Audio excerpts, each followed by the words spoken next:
Explique la respuesta inflamatoria. Responda. Definición, objetivos y características de la inflamación. ¿Cuáles son los desencadenantes de la respuesta inflamatoria? Describa los eventos que ocurren y los mediadores químicos. ¿Cómo puede evolucionar una inflamación aguda?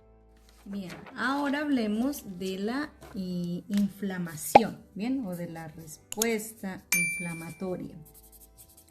La inflamación, por definición, sabemos que ella es una respuesta inmediata, es una respuesta rápida y temprana que sucede ante un daño o ante una injuria, ¿bien?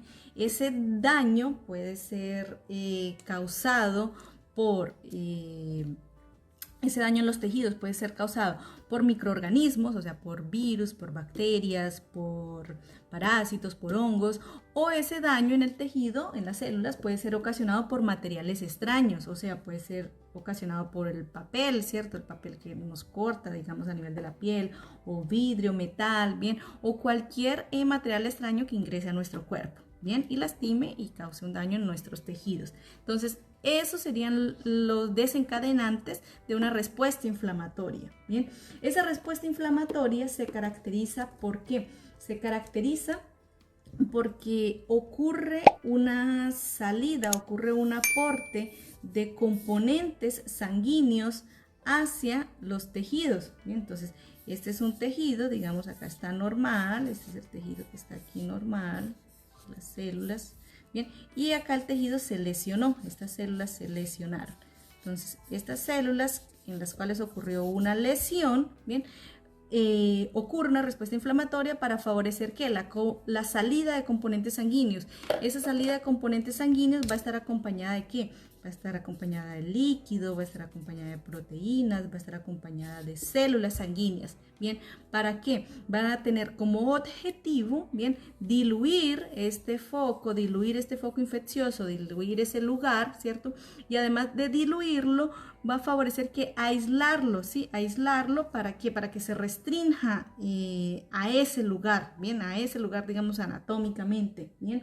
Y al diluirlo y al aislarlo, esto va a favorecer también que las células sanguíneas actúen para la destrucción del agente infeccioso, ¿sí? Para la destrucción del agente que está causando ese daño, ¿bien? Entonces, ¿cómo se llevan a cabo esa respuesta inflamatoria? Bien, esa respuesta inflamatoria se lleva a cabo, analicemos aquí, respuesta inflamatoria más detalladamente. Bien, ella se va a llevar a cabo, sabemos que inicialmente en la primera etapa lo que va a ocurrir es, acá hay un vaso sanguíneo, ¿sí? Se dice que ocurre una vasodilatación, entonces se dice que el vaso sanguíneo acá aumenta su calibre, ¿cierto? Al aumentar su calibre, digamos que este vaso sanguíneo estaba así, ¿sí? De menor calibre, y él entonces pasó a estar así. Bien, ocurre una vasodilatación. Se dice que esa vasodilatación va a aumentar el flujo sanguíneo, porque al aumentar el flujo sanguíneo, pues va a aumentar el aporte ¿de qué? De sangre en los tejidos. Entonces acá tenemos el tejido, ¿cierto? Acá tenemos el tejido saludable, digamos, y acá tenemos el tejido que está agredido, las células que están siendo dañadas, bien, que sufrieron una agresión. Bien, entonces, se dice que esa vasodilatación, ella es precedida, ¿sí? Antes de esa vasodilatación ocurre una breve vasoconstricción. En esa breve vasoconstricción ocurre una salida de líquido hacia el tejido. Esa salida de líquido es un líquido claro, entonces se dice que es un trasudado, bien, un líquido transparente, trasudado. Ese trasudado es el que va a ayudar a diluir acá el sitio donde está ocurriendo la inflamación, ¿bien? Y recuerden que este líquido va a ser también el que va a favorecer el movimiento de las células, ¿bien? Ahora, después de esa breve vasoconstricción, entonces surge la vasodilatación, y esa vasodilatación entonces va a continuar con el fenómeno de filtración vascular. Por el fenómeno de filtración vascular, entonces a partir de la sangre sale un líquido ya más turbio, un líquido que lleva proteínas, entonces se le dice de exudado. Entonces salen esas proteínas sanguíneas, como por ejemplo pueden salir proteínas del complemento, que están por acá en sangre, ¿sí? Proteínas del complemento, ¿sí? Que van a salir aquí y van a participar de esta respuesta inflamatoria también. Ahora, también pueden salir anticuerpos, ¿bien? Anticuerpos que también estén presentes en sangre, también pueden salir.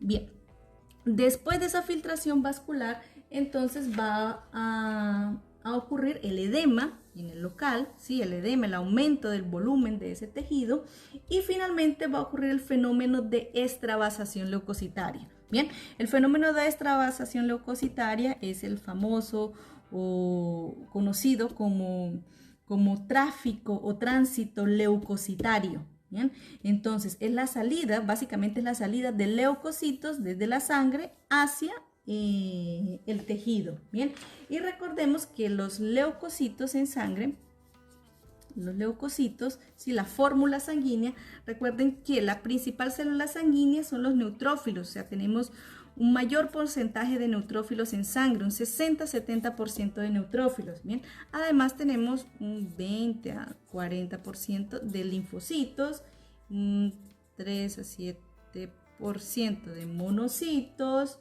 un 2% de eosinófilos y 1% de basófilos. Bien, entonces el principal componente sanguíneo, el principal leucocito que encontramos es el neutrófilo. Entonces la mayor cantidad de células que abandonan la sangre y se van hacia los tejidos son los neutrófilos. En una respuesta inflamatoria son los neutrófilos, bien, porque ellos hacen parte del mayor componente de la sangre. Ahora, ¿cómo ocurre detalladamente esa extravasación leucocitaria? Bien, ella sigue una serie de pasos. Bien, se dice que inicialmente los leucocitos, vamos a poner otro color, los leucocitos, los neutrófilos, digamos, ellos van circulando acá por la parte central del vaso sanguíneo, ¿sí? Recuerden, el flujo laminar de la sangre va aquí por el centro. Bien, entonces, en una respuesta inflamatoria se dice que ellos comienzan a marginarse. Bien, ocurre la marginación. ¿Sí? Es como que ellos comienzan a orillarse, ¿sí? A ir a buscar la pared del vaso sanguíneo. Después de la marginación se dice que ocurre un fenómeno de rodamiento de ese neutrófilo, de ese leucocito, ¿bien? Y después de ese rodamiento se dice que ocurre la adhesión, finalmente ocurre una adhesión ya más fija, más fuerte, que va a favorecer que luego el leucocito extravase, o sea, ocurre la transmigración, entonces atraviese la pared, atraviese el endotelio y salga hacia dónde, salga acá hacia el tejido. Entonces acá en el tejido, después de esa transmigración, ocurre la quimiotaxis y finalmente va a ocurrir la activación de ese leucocito. Bien, en este proceso, en todos estos procesos de extravasación leucocitaria, participan o sirven de intermediarias unas moléculas llamadas moléculas de adhesión celular, las famosas MAC, bien, y esas moléculas de adhesión celular son muy importantes porque se dice que inicialmente las células endoteliales, acá tenemos células endoteliales, bien, entonces esas células endoteliales aumentan la expresión de unas selectinas, bien, las selectinas, esas selectinas que aumentan acá en las células endoteliales también aumentan a nivel de los leucocitos, bien, y por eso es que ellos marginan, porque ocurre como una atracción entre estas selectinas del neutrófilo y las selectinas del endotelio. Entonces esas selectinas atraen a los leucocitos y por eso es que ocurre ese fenómeno de marginación leucocitaria, bien. Luego que ocurre esa interacción entre las selectinas del leucocito y las selectinas del endotelio, se dice que esa interacción es laxa, bien, o sea, como que ellos se van van interactuando, bien, de manera laxa, y por eso es que ocurre ese fenómeno de rodamiento. Entonces ellos van rodando, rodando, rodando, y esa interacción va a favorecer también que ellos entonces pasen a expresar o aumenten la cantidad de otras moléculas que se llaman integrinas, bien, las integrinas. Entonces, integrinas a nivel del endotelio y integrinas a nivel del neutrófilo.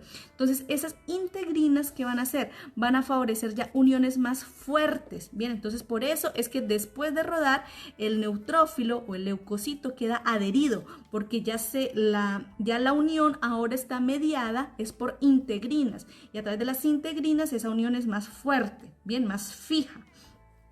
Luego, entonces, se dice que cuando ya está unido, ya ocurre esta unión acá, se dice que las uniones entre las células endoteliales, ¿sí?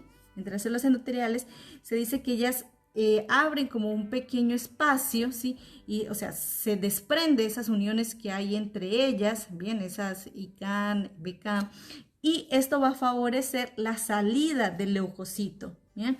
Entonces, después de la salida del leucocito, él sale acá hacia el tejido y él tiene que saber hacia dónde dirigirse. Entonces, él va a seguir unas quimioquinas que van a favorecer la quimiotaxis. Bien, la principal quimioquina que participa en la respuesta inflamatoria es la interleuquina 8. Bien, y luego finalmente, después de la quimiotaxis, cuando la célula sanguínea, cuando el leucocito, cuando el neutrófilo llega al local acá de la infección, de la respuesta inflamatoria, ese neutrófilo se activa. Bien, entonces se activa, y como él es un neutrófilo, su función, ¿cuál es? Fagocitar. Entonces digamos que acá en este tejido lo que esté ocurriendo es la invasión de un patógeno, ¿sí? De una bacteria. Colocamos, esta es una bacteria.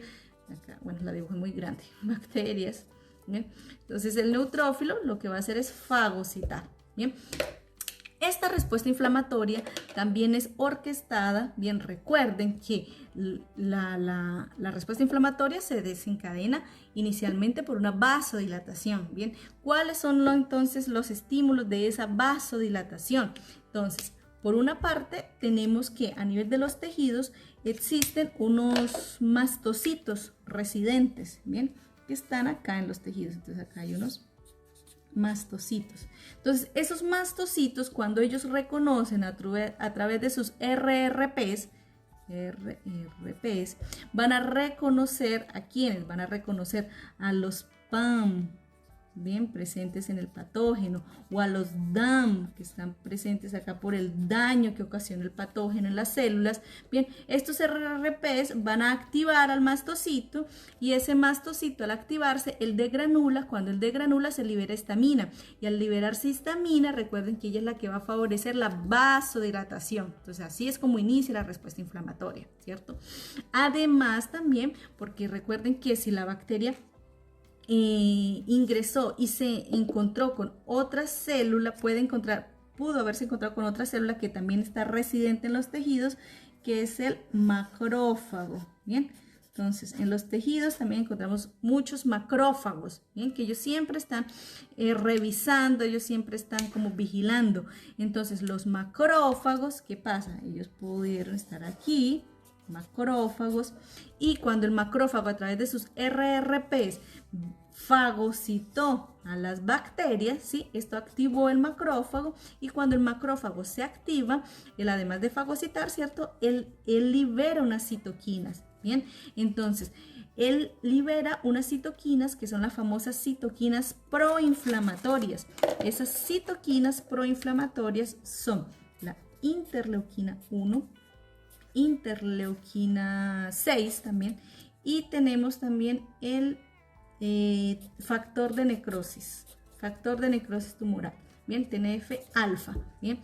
Estas citoquinas son las famosas citoquinas proinflamatorias, que tienen una acción local, o sea, acá a nivel del tejido que está sufriendo la respuesta inflamatoria, y además también esas citoquinas tienen una acción sistémica. Entonces ellas, por ejemplo, van a actuar a nivel del hipotálamo, ¿bien?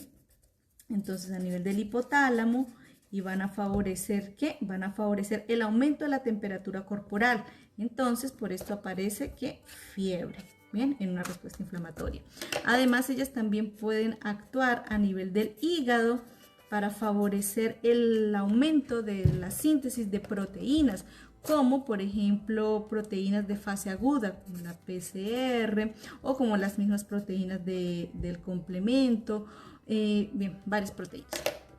Además de eso, estas citoquinas proinflamatorias también van a interactuar a nivel de la médula ósea, porque en la médula ósea, ¿qué va a pasar? Ellas van a ir como a avisar, a poner una alerta para que la médula ósea aumente la síntesis de leucocitos. Entonces aumente la síntesis ¿de quién? De estos neutrófilos. Y al aumentar los neutrófilos, entonces se va a favorecer una neutrofilia. Bien, por esto es que si tomamos una muestra de sangre en una persona que esté llevando a cabo una respuesta inflamatoria, vamos a encontrar un aumento de neutrófilos, o sea, esa neutrofilia, ¿cierto?, que fue favorecida por el aumento de producción de neutrófilos a nivel de la médula ósea, me está indicando que los neutrófilos están muy activos. Y están muy activos, ¿por qué? Porque claro, ellos están saliendo acá de sangre, la médula ósea está enviando más para sangre, ella envía más para sangre y también de sangre ellos están saliendo hacia los tejidos ¿a qué? A llevar a cabo una respuesta inflamatoria, ¿bien? Entonces, la inflamación aguda, esta que es una respuesta rápida, bien, ella va a... Su principal objetivo va a ser controlar, ¿sí? Controlar esta infección. Entonces, normalmente la respuesta inflamatoria es muy eficiente y ella es capaz de resolver ese daño que está ocurriendo acá, de resolver esa infección, por ejemplo, ese patógeno o ese material extraño, ella lo fagocita y lo elimina, ¿bien? Aunque también puede ocurrir que esta inflamación no resuelva, y cuando no resuelve, pues entonces ella necesita el apoyo, ¿cierto?, de la respuesta inmunitaria adaptativa, o sea, ella va a favorecer, va a necesitar de la participación de los linfocitos, ¿bien? Entonces los linfocitos van a tener que llegar aquí, a este foco, ¿bien? Y entonces los linfocitos, que ya hacen parte de la respuesta inmunitaria, pues ellos ya van a ser células más específicas que también van a venir a resolver esta infección. Bien, de esa manera nos damos cuenta cómo la respuesta inflamatoria es de vital importancia, bien, para una respuesta inmunitaria frente a los patógenos.